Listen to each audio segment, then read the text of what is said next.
I think the next presenter is Wang Chenxu. He's a fourth-year PhD student from Nanjing University and is currently a research intern with the Alibaba Network Research Group. His research interests focus on the intersection of data center networking and AI ops. Yeah, please take it away. Okay, good morning. I'm Chenxu Wang, representing Nanjing University, Alibaba Cloud, and our collaborators. Today, I'll present our work on using LLMs for failure localization in production networks. So as you can see, as of this January, we operate 87 data centers across 29 geographical regions spanning 5 continents. And zooming in, a single data center contains tens of thousands of devices and hundreds of thousands of components like network cards, ports, and links. So with such a vast number of physical entities, failures are statistically inevitable, creating an immense challenge for our human operators. For years, our operators are already armed with many state-of-the-art tools, which we have already integrated into a self-healing workflow for known issues. But the challenge is the complex case failures that escape this automation.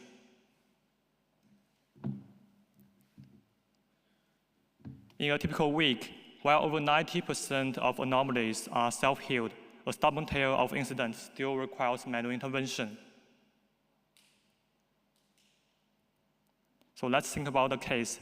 Imagine the automation fails and an operator is now facing another failure. With a storm of alerts and logs coming at them, how do we build a tool to help in this chaotic moment?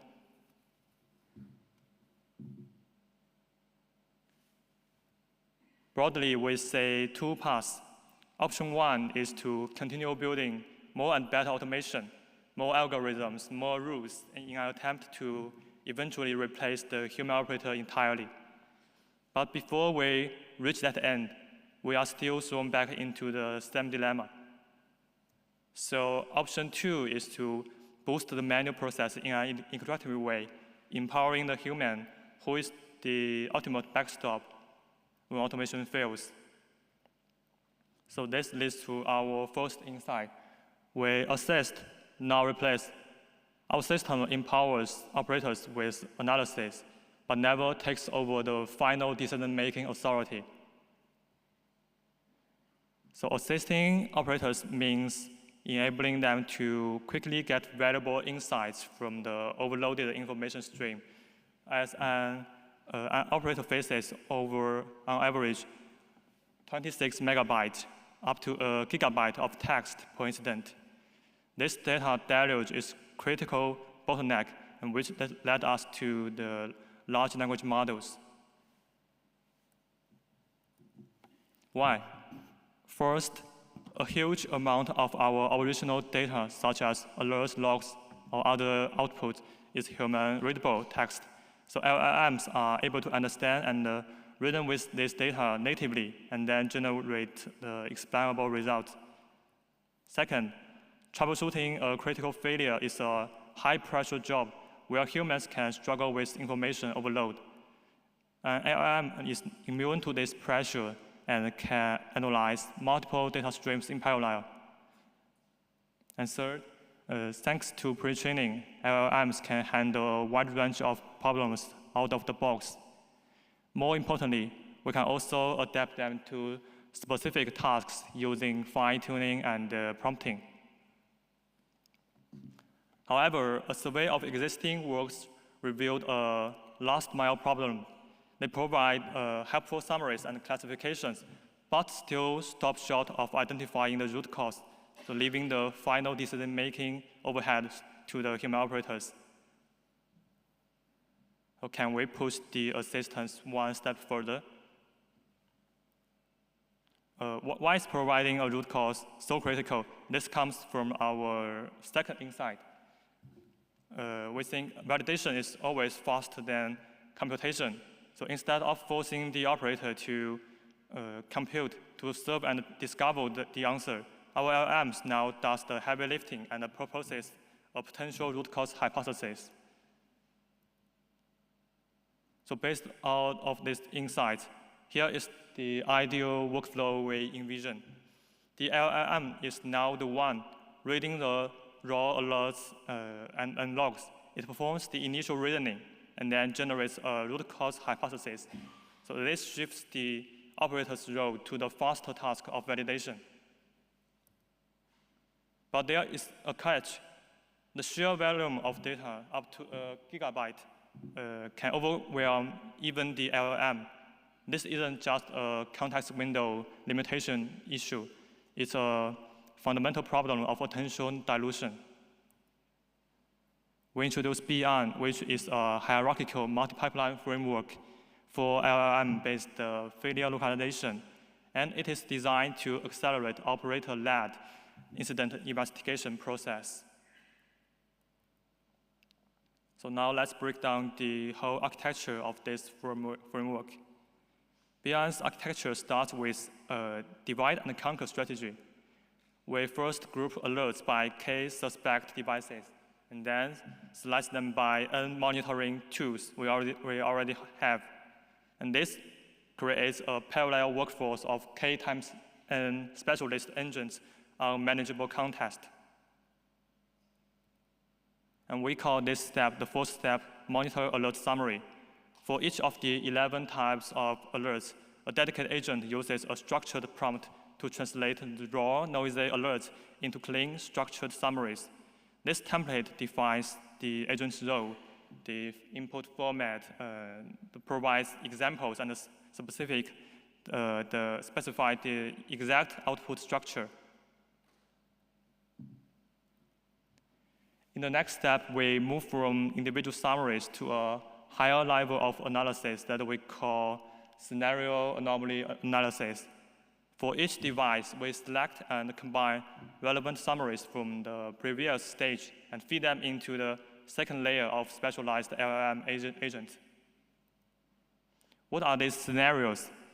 They are codified standard operating procedures, or SOPs, from our most experienced operators, allowing us to translate their implicit knowledge into an explicit, scalable analysis. So let's take the traffic drop scenario for example. It checks for ping unreachable and house down alerts, among other things. If any of these checkpoints are met, the system confirms that the traffic drop scenario is active. The LLM agent just follows these SOPs. In the final step, BEYOND consolidates the entire matrix of evidence to produce a ranked list of suspects, where the highest score pinpoints the most likely root cause. We call this step joint scoring. It's an LLM guided by SOP to weigh the frequency and the severity of all evidence, much like a senior engineer would. So essentially, our entire process is about mining semantic information and spatial temporal context also provides the richest signals for causality. In the top case, we can see an isolated anomaly on server C. Although its individual score may be high, the evidence is weak because we are still lacking the causal context. So in contrast, the bottom cases shows when we add the spatial temporal dimension, the failure now propagates from server C to the switch and then to the router A. We also see a spatial pattern. The neighboring servers D and E, which shares the same switch, are healthy. So these signals provide powerful semantic context, allowing the LLM to identify server C with a much higher confidence score. We now have the scenario analysis pipeline, which we've already covered. And to this, we encode the timeline of alerts and the subtopology of all suspect devices into the text to provide the temporal and the spatial dimension. By integrating these three pipelines, we provide the richest possible context to reason about the complex cases. While our three pipeline integration is powerful, it's often overkill for some simple cases. So we designed an early stop mechanism for, as you can see, after an initial lightweight scoring, we calculate the entropy of the score distribution. So entropy here measures the model's uncertainty. If the entropy is low, meaning the model is highly confident about the one root cause, so we stop early and output the result. Only when the entropy is high, indicating a complex or somehow ambiguous case, do we activate the full three-pipeline integration for a deeper analysis. It saves time and cost for the trivial incidents. A key challenge for any production LLM system is ensuring consistency. We solve this with rank of ranks mechanism. We run the same analysis 3 times. In trial 3, a random fluctuation creates an outlier, flipping the scores for devices A and B. If we simply average the score, the volatile scores, this single outlier leads us to the wrong conclusion. However, if we average the ranks, the final result remains correct and stable. This works because we think in this context, rank is a more order-preserving metric. Next, we briefly discuss a couple of system optimization. First, instead of using a single large model for everywhere, we try to train smaller specialized models for each task. And second, we make any tasks without interdependencies run concurrently to maximize the efficiency. To measure BN's real-world impact, we designed this A/B test. We took a set of real-world incidents and randomly assigned our operators into 3 groups. Group A is a control group. This represents our true operational baseline. Operators using their standard workflow with their full suite of existing tools, including automated ones like hot devices. And we then have our 2 experimental groups.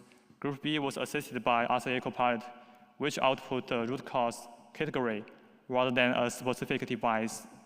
And finally, Group C was assisted by BN. We measure the performance across several KPIs. First, the time to root cause identification, or TTR. And second, the accuracy of the final diagnosis. And third, the operator's subjective feedback, their satisfaction score. Our evaluation shows a clear win on 2 fronts. First, the chart on the left shows a consistent performance ranking across all complexities. BN is the fastest, followed by RCA Copilot, with both significantly outperforming the manual process. Second, on the right, operator satisfaction with BN's explanation remain consistently high over 9 months. To validate our design, this ablation study quantifies the contribution of each component. As you can see, our most basic model using only summaries already outperforms the hot device baseline on the right. From there, adding each key component that we've discussed, like the topology and the timeline, incrementally boost the accuracy, leading to our full model with the highest performance, around 96%. So in summary, we presented BN, a framework demonstrating that LLMs can successfully accelerate root cause analysis in a live, large-scale production network. We are actively continuing to develop BN, and I would be glad to discuss its future directions. Thank you. I'm happy to take your questions. Hi, thank you. So my first question is, are you one of the authors and can take questions, right? My first question is, you are one of the authors and can take questions, right? Sorry, I beg your pardon. For how? You are the authors, right? And you Yes, can take questions. Okay. So you are different from the first 2 presenters. Okay. Any questions from the audience? Okay. Yeah, lovely engineering. One quick one. So in the joint scoring, because it says that sometimes individual device evidence may be not enough, so you have this joint scoring.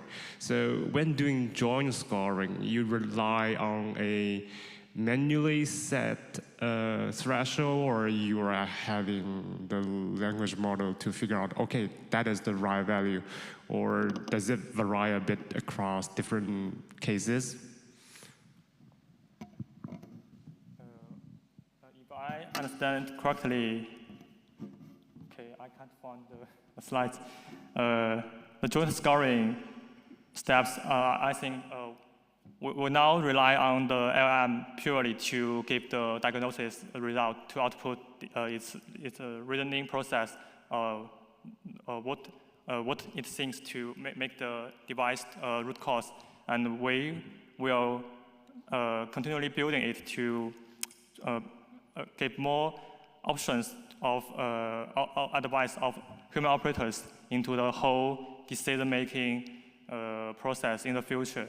I think it's a future interactive way that human AI interaction. Thank you. Okay. Any more questions? I think we have time for more. So have you, I'm here, Sergey Gorinsky, Media Networks Institute. Have you seen any cases of hallucinations? Any cases of hallucinations when LLMs gave somebody random explanations what's going on? Yes, it did give some random output, and operators do have the decision, the right to reject it. And I think it's a process of building the trust. And so now we just position the BI system as the assistance, as an assistant to human operators. I think before we reach one point, we can just use it as an assistant, not to fully use it as an automation result. And when the random results output,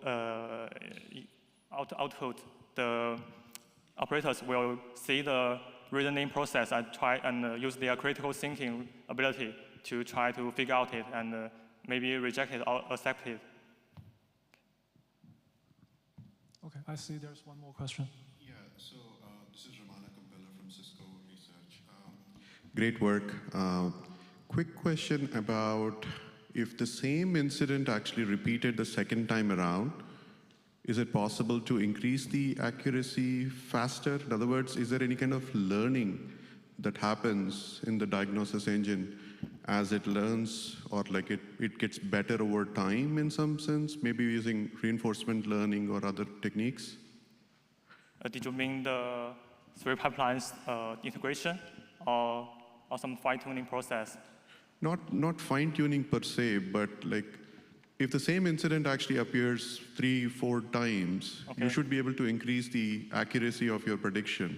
Even if like the first time around you got it wrong, if there is some kind of learning in the system, you would actually get better over time, right? Of course, fine-tuning is one feedback loop, but is there any kind of like reinforcement learning in this where you bias your diagnosis towards more likely use case, root causes at all? Okay, we do have an evaluation about this multiple wrong patterns, and to analyze its trade-off among the accuracy or the learning bias or the cost of time. And it's for detail, I think you can see the paper. We have a subsection to discuss about it. Thank you. Thank you. Okay, then thank the speaker again.